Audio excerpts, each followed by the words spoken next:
Shriram Subramanian is also joining us from InGovern Research Services.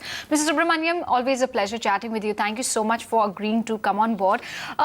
Just want to understand, multiple concerns have been raised about the management, the CEO as well as the CFO.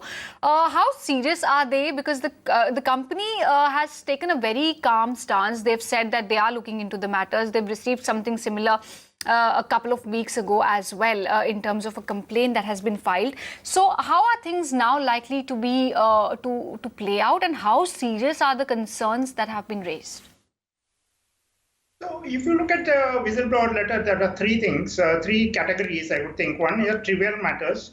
Two is margin hiding, which is more a business call. And the three is hiding of revenues, or rather boosting revenues and hiding of costs. I think that is more of a serious nature, where even information was withheld from auditors. So I think investors need to be assured and need to get the true picture of whether the numbers which are presented in the quarterlies were the true numbers or whether there was anything amiss out there. So I think that the third category of allegations are truly serious, because it is not clear whether the management in the first place presented the right numbers to the board, and the board in turn presented it to the right numbers to investors. So I think from that perspective, investors need to be assured now, and the investigations that the company has started need to quickly come to a logical conclusion,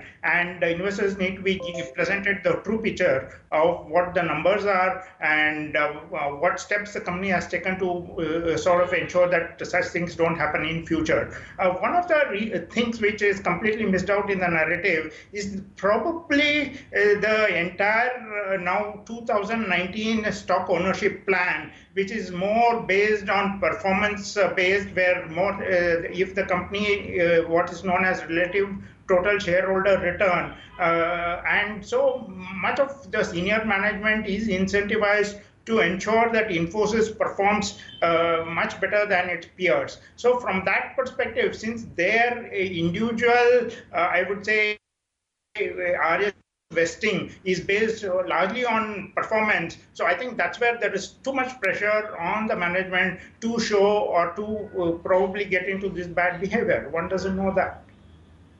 When you talk about Infosys, it's not the first time you're getting a whistleblower complaint. In the last 6-7 years, there have been 3-4 complaints. You think that's a matter of concern for investors? Of course, we've not seen any major outcome of any of the whistleblower complaints so far. But again, on and off, these things have been bothering investors of Infosys? No, I think there are various issues.